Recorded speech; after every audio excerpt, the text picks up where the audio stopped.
Patayang usa ka college student nga motorista human Banga ini ang gikatakbo nga delivery rider sa Hangar Road, Barangay Basak, Lapu-Lapu City. Nahitabo ang disgrasya pasado alauna, Sabado sa kadlawon, Abril 5. Sa investigasyon sa Lapu-Lapu City Police, ang 24 anyos nga college student ang padung sa Basak, Marigondon Road, samtang ang delivery rider paingon sa Barangay Pahak. Matud sa mga saksi, may counterflow ang 24 anyos nga motorista ug naabot kini sa pikas nga lane. Posibleng wa mabantayin niini ang gikatakbong motorsiklo.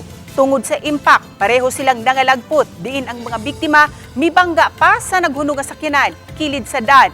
Dead on arrival sa tambalanan ang 24 anyos nga motorista ug nakaangkon og mga bali sa pipila ka parte sa lawas ang 18 anyos nga lalaki nga ana-ana sa stable nga kondisyon. Matud sa kapulisan nga posibleng hubog ang biktima ug kusog ang pagpadagan niini sa motor. Naka-hospital arrest ang 18 anyos nga rider ug samtang gipaabot pa sa kapulisan ang pamilya sa biktima kung mopasaka ba sa kasong reckless imprudence resulting to homicide with damage to property. Kaning party sa rider, delivery rider man siya, dili kayo kusog yung dagat. Kaning lang ang mga kaning party is yung mga kauban is puro nakainom na, makita na ito.